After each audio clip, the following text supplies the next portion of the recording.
What's good, Commanders fans? Before we get into draft talk, today's episode is sponsored by Aura. Have you ever Googled yourself and were shocked to see your personal information exposed by one of those public listing sites? Well, that's why you got to use Aura. Data brokers are making a fortune selling your information to robocallers, spammers, and others who want to learn more about you, like where you live. Aura can identify data brokers exposing your info and submit opt-out requests on your behalf. Brokers are legally required to remove your info if you ask them to, but they make it super hard to do. Let Aura handle it for you. You can try Aura for free for 2 weeks using my link. And yes, it's free for 2 weeks using my link on the screen. Aura also does so much more to protect you and your family from online threats you can't see. It's really easy to set up so you don't have to download several different apps to get things like parental controls, antivirus, VPN, password management, identity theft, insurance, and more. You get everything at one affordable price. Let Aura do the hard work of keeping you safe online so you can focus on other tasks with peace of mind. You can either let people continue to exploit and profit off your private information, or you can go to aura.com/EdOliver to start your 2-week free trial, also linked below in the description. Now let's get into the video. All right, so I just want to get into what I liked and what I didn't like about the draft. Some of the things that Martin Mayhew said, and also, like I said, talk about what the media had to say about the draft and their grades. I know grades, it is what it is on that. I know a lot of people feel a certain way that grades are silly to do right now, which is true because we haven't seen these guys play an NFL snap yet. We haven't seen them play a preseason snap, anything yet. So grades can be a little silly, but it is an exercise that everybody does. A lot of people get emotional over grades, get upset, but it is what it is on that. It's just something to kind of, talk about and just kind of measure and get a sense of how we feel about our own draft and how the consensus feels about the draft, whatever, et cetera, et cetera. So I'm going to give my take on the draft. Personally, I did like the draft. I didn't hate the draft. It's kind of in the middle. It's kind of just like last year where you can say we reached for guys, but Jahan Dotson worked out. Brian Robinson had a good year. He had a big game against the Falcons, had a big game against the Eagles. Brian Robinson had some really darn good games. If he would have played a 17-game season, he easily would have had 1,000 yards. If he didn't get shot and all that, he would have had 1,000 yards. A lot of people said that we reached for him. So we had some key contributors from that draft for sure. I think everybody's super, super excited for what Jahan Dotson can do. And everybody was like, oh, that's a reach. That's a terrible pick at pick 16. So maybe that could possibly happen with Emmanuel Forbes. That could possibly happen with Quan Martin, Jartavius Quan Martin. All those guys, they're good players. Quan Martin's a good player. Forbes is a good player. Where they reaches, you can argue for that or not. Just like last year, should they have taken Christian Gonzalez? We'll see. I like Forbes a lot. I like that he can take the ball away. I like that, he's a willing tackler, even though he is small. I think a lot of what the media has said is just that he's very skinny and small, which is easy to say, 166 pounds. But, he said that he's 180 pounds. He said he's gained weight and he's bulked up a little bit. Seeing him at the draft party, he did look very skinny and small. He is, but it's not all about that. It's about your heart, your instincts. This guy can read and react and click and close. And he can really read a quarterback's eyes. And he has great instincts in taking the football away. And that's what Ron Rivera loves for Emmanuel Forbes. And he fits the scheme, playing off coverage, off ball, zone scheme. He fits what they want. So I'm happy that they didn't force it with like a guy like Joey Porter Jr. Of course, people are upset we didn't take Deontay Banks, Christian Gonzalez. That's what that's the negative things that I'm hearing about taking Emmanuel Forbes at pick 16. But I grade that pick as a B. I like Emmanuel Forbes. I would have, of course, rather had him in the second round, but who knows? He might not have been available in the second round. A lot of Albert Breer, the day of, said a lot of people were looking at Emmanuel Forbes in the first round. It was somebody else too that said a lot of people were looking at Emmanuel Forbes in the first round. Saw Ron Rivera driving around in the car. I don't know if that was rehearsed or not, but he said he wanted Emmanuel Forbes, a guy that can take the ball away. We were bottom 5 in takeaways, bottom 10 in takeaways. We just didn't take the football away unless it was Derek Forrest punching the ball out or getting a tip pass, a tipped interception. Or getting an interception. We just didn't force turnovers until really the second half of the year. And Emmanuel Forbes is a guy that can certainly do that. And in the run game, he makes up for that with speed, 4.3 speed. He gets to the spot before, so, he's not taken out by a guard or anything like that. So, going up against Devontae Smith, going up against A.J. Brown, going up against CeeDee, going up against Brandon Cooks. Michael Gallup, he's certainly going to be tested, and I can see why Ron went back-to-back with corners. Jartavius Quan Martin, I like him because of his position flex. Can play safety, can play corner, replacing Bobby McCain. I gave that like a B+. I liked it too. I do think they could have gone with O'Cyrus Torrence. That's the only argument I have against that pick is not getting O'Cyrus Torrence because looking at the draft board, O'Cyrus Torrence he was not too far behind, and I still don't like that we don't have a clear-cut starter at that left guard position. So that's the only argument I really have with getting Quan Martin instead of getting an offensive lineman, which we really need. We still need a left guard. Sadiq Charles and what's the other guy's name? Chris Paul are going to compete for the left guard spot. Andrew Norwell's still on the roster. I would release him as quick as possible. But that's the only problem I really had for it. So yeah, Jartavis was taken at pick 47, 44-inch vertical, can play safety, can play, and he takes the ball away too. He had at least 3 interceptions, so he's a ball hawk, and he can take the ball away. He has a knack for being around the ball. He's a big hitter. Can come up and tackle, can run with guys, can play outside, can play slot. So he's going to be our nickel corner, and it makes sense. Like the picks they made, they make sense. They make sense because they want to shore up that defensive back field. A couple of injuries here and there. Ben St. Juste has not been reliable for the most part.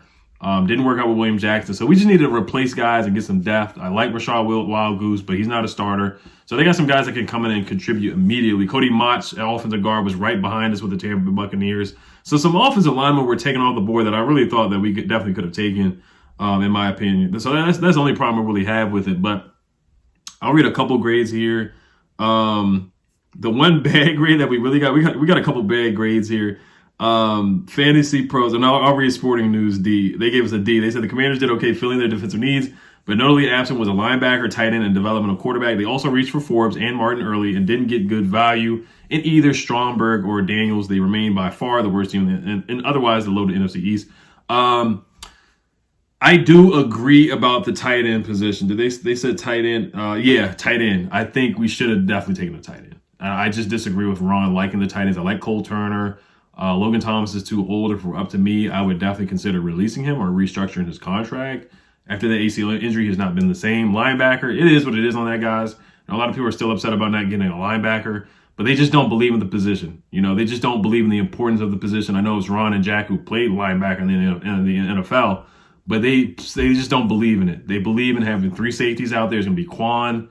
It's going to be Cam and Derek Forrest. There's going to be your 3 safeties or your Buffalo nickel, and then they're going to have Jamin and Cody Barton, and Kendall, and they might throw another DB out there. It might be like Danny Johnson. So that's probably what it's going to look like for the most part. So they're just going to have 2 linebackers out there and just, believe in the D line and Jamin Davis and Cody Barton. So that's what they're going to do for the most part. And they're going to have a lot of DBs. They just want to have that positional flex and have speed out there instead of having, 4-3 or a lot of linebackers or a 3-4 with a good amount of linebackers out there. They just don't believe in that. They just don't. So they want to have guys that can go out there and cover and stop the run at the same time with versatility. So that's just how they feel on it. Everybody's going to say we reached on Forbes and Martin, which you can argue against that. You can argue for that.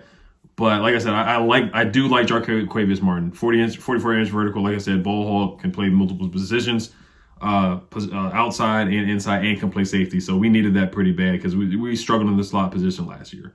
All right, so Mel Kiper. I know a lot of people don't like Mel Kiper at all. Oh, actually, I want to get to what I didn't like from Martin Mayhew in his presser.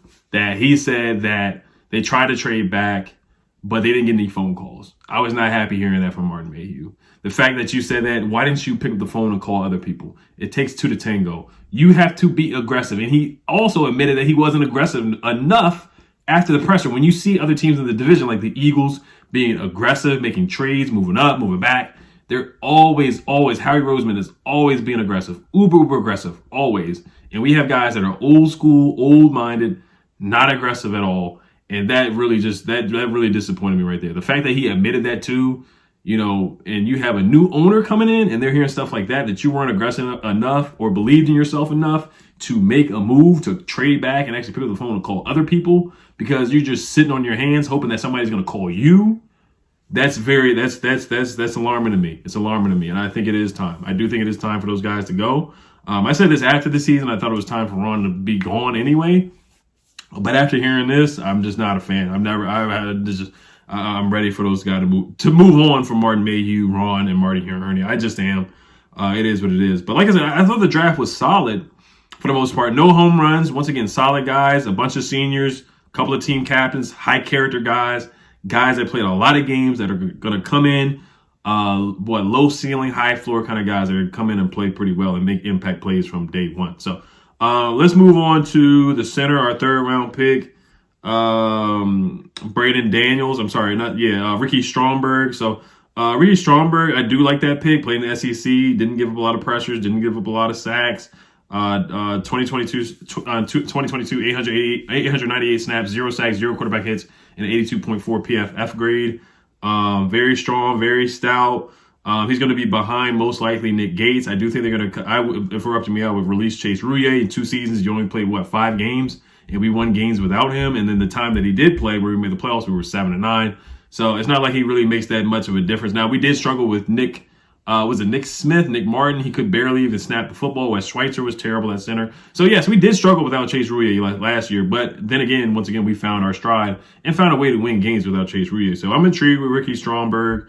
Like I said, played in the SEC, and then also in 2021, only allowing 2 pressures on 159 pass blocking snaps as well with a 73.5 PFF grade. So I like the pick. A lot of people said that was a reach, but centers were flying off the board. So I'd probably give that a B plus. Braden Daniels, a lot of people are saying that he's underweight. That was our 4th round pick. That he has to bulk up and get a little bit bigger. Now he's going to be a backup. So, you got this summer for him to bulk up and get stronger. Braden Daniels, the guard/tackle positional flex. That's what Ron Rivera wants out of Utah. So he's very athletic, scored really, really high on the RAS score. So that's intriguing to me as well. But, the write-up was Daniels will require developmental time to refine his footwork and consistency to match up with NFL rushers. But he has the athletic twitch versatility to boost an offensive line with the depth chart. So I like the pick. I give that around a B plus as well. I mean, all the picks for the most part really got B pluses from me as well. KJ Henry, edge out of Clemson, provided he had 53 pressures, 4.5 sacks, 5.5 sacks 1 year. Not a lot of sacks, but he was getting there. You see the spin move, you see the snatch grab move. So he had a couple moves in his arsenal, man. 6'4", 251 pounds. Destroys tight ends, has a push and pull move. But a lot of people say he's not bendy. So he was a 2nd team all ACC selection. Played with Miles Murphy at Clemson. So like I said, you look at that spin move he did against one guy. I think it was against Florida State. Had 9 tackles for loss in 2022, career high. So he's going to be a backup defensive end. They traded up for KJ Henry, so they were aggressive at that point. Chase Young in a contract year, Montez Sweat in a contract year. So we just don't know what's going to happen at the defensive end position, and we do need some more pop and some more athleticism at the backup defensive end position. Shaka Tony being suspended, Casey Hill's fine, he's okay. J. Smith-Williams, okay, fine as backups. So KJ Henry probably is going to be our best backup defensive end edge rusher, and he can drop back in coverage as well. So I like what he provides as a backup defensive end. So I gave the one about a B plus B as well. Chris Rodriguez out of Kentucky, I liked him a lot. I like him a lot. A lot of people are down on him because they feel like we needed a J.D. McKissic kind of running back, a guy that is a 3rd down back that's going to, catch passes out of the backfield, more explosive, a little bit faster, basically the J.D. McKissic mold. And this guy, Chris Rodriguez, the 6th round pick, is more of like a another Peyton Barber. He's faster than Peyton Barber, has more explosiveness than Peyton Barber or another Brian Robinson. But this guy is a yards after contact guy, had the highest grade per PFF out of all SEC running backs. I'm a big fan of Chris Rodriguez, man. I really am. And this is Eric Bieniemy's pick. I think this is one of the few picks that Eric Bieniemy had his hands on and really made this pick. So, Isaiah Pacheco, Eric Bieniemy made that pick last year. So I'm going to trust Eric Bieniemy. Now, we'll see how many snaps he gets. Is Gibson going to be that 3rd down back and take over J.D. McKissic's role? Jared McKinnon just got signed by the Chiefs, so I think they're going to stay with the backs that they have right now. But Chris Rodriguez, man, he runs hard, ran with like 4.5 40-yard dash. It takes a couple guys to bring him down. And he's a little shifty and nimble, too. Now, he doesn't have the breakaway speed, but I like him a lot, man. I really do. I like how big he is, how strong he is, bounces off tackles. I'm a big fan of him, of Chris Rodriguez, man. I really am. So I like that pick more than what people do. But I get the argument of we should have maybe tried to get another third down back. Now, a lot of people are saying that maybe we could have got a guy like Deuce Vaughn in the 6th round. Let me see if Zach Evans went behind. If Zach Evans went behind or before Chris Rodriguez. Yeah, so Zach Evans out of Ole Miss, who's more of a home run hitter. And we don't have a home run hitter at this point. Brian Robinson's a grinded out guy. 3 yards here, 4 yards here, 8 yards here, move the pile, Rodriguez is a move of the pile kind of guy. Maybe we can put him in goal line situations, switch it up with Brian Robinson. So it's a lot of people are like, oh, it's Thunder instead of bringing in a lightning guy like a J.D. McKissick or like a Jared McKinnon that could have been a lightning guy. So I get the argument there, but Chris Rodriguez, he's very intriguing, man. He's going to break a lot of tackles and run hard and run tough. So when you're just beating those linebackers down, beating that D line down with Brian Robinson, you put Rodriguez in there, he's still beating those guys down and just tiring those guys out. He's definitely gonna do that. And they talked about how when Brian Robinson got hurt or shot in the beginning of the year, he wasn't available. They didn't run the ball like they wanted to because they didn't believe that really Antonio Gibson could do that. But I think Antonio Gibson can do that too. I think he's a strong runner too. So don't get it twisted. But Chris Rodriguez, man, he's a good player, man. I like him a lot. I like him more than what people do. So I actually gave that like a B+, A-. I like the pick a lot. He's one of my favorite picks. He really is. He might be my favorite pick other than Forbes and Quan Martin. So, all right, last couple picks here. Our last pick, Andre Jones, edge out of Louisiana, had 7.5 sacks, more of a project. So he was projected to be a 7th-round pick or undrafted guy. So I'll read some more consensus picks here, probably last one, and then I'll wrap it up. Fantasy Pros gave us a D, Established the Run, C-. New York Post a C, The Ringer a C. The Ringer says the Commanders are in a weird spot right now, transition from one owner to the next, and without a clear-cut starter at quarterback. And my questions were, did you help Sam I Am enough? Did you get him a left guard? Did you get him enough offensive linemen? They got 2 offensive linemen, but I thought they could have attacked it a little bit earlier than what they did. DeJuan Jones was on the board in the 3rd round, a tackle at Ohio State, but he's more of a developmental guy. I just wish they would have got a left guard. Eric Bieniemy, did he have his hands on this draft at all? You could tell in the 6th round, and with the offensive lineman as well. Martin Mayhew, I'm just upset with what he said. Not happy with that at all. Just not happy with that at all. So, but yeah, that's about it. I give it a solid B. I give it a solid B. I think Ron Rivera, once again, he has B kind of drafts. He just doesn't really hit it out the park. And I think a lot of people are upset that we didn't draft a developmental quarterback. We didn't even undraft free agent sign Malik Cunningham. We didn't go after Hendon Hooker. Hendon Hooker was available in the 2nd round. They still passed on him. Will Levis available in the 2nd round. Really, no, he wasn't. He was picked in the 2nd round right before us. And then we didn't go after like Jaron Hall or Clayton Tune or any of those developmental quarterbacks. Tanner McKee, who's too slow. I wouldn't have drafted him anyway. But we just didn't go after a quarterback at all. And that wasn't head scratching to me. It just shows that they do believe in Sam I Am. They do believe in Sam Howell. So that's what I learned from this draft. They believe in Sam. They wanted to bolster the offensive line. They really wanted to bolster this defensive backfield for sure with all the wide receivers in the NFC East. And they wanted to get some edge rushers to be backups to Chase Young and Montez Sweat. And who knows what's going to happen in the future with those guys. And like I said, Martin Mayhew was just not being aggressive and admitting that was not good at all. So those were my takeaways from sure for this draft. And they got a couple of athletes too, some guys that rated really high. And tight end. We'll see what happens with this tight end group, man. We'll see what happens, man. I'm just not a fan of this group at all. John Bates, like I said, tight end number 2, tight end number 3 at best. Logan Thomas, old and slow as a snail. Amari Rogers, question mark, but he's athletic. I think he has the most upside of the group. And who else is in this tight end room? It's just underwhelming. I think Sam needs better. I know he has 3 really, really good, really darn good receivers, but a tight end would certainly help Sam I Am out a lot. So, all right, guys, you guys let me know what you guys think. Hell Commanders, peace.